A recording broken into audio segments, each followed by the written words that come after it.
dinig dito sa committee. At dahil sa pagdinig na ito, maraming kaso ang na-file sa iyo. 7 kaso.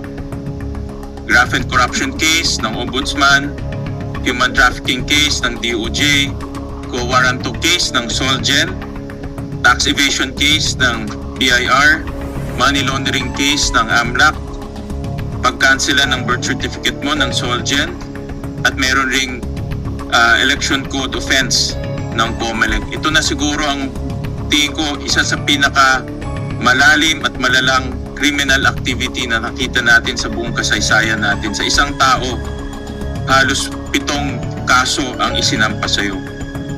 Pero alam namin, hindi pa tapos itong pagdinig namin. Gusto namin malaman kung sino ang tumulong sa iyo para makatakas, pribadong personalidad man o sa gobyerno. Gusto rin namin malaman sino pa ang mga kasabwat mo sa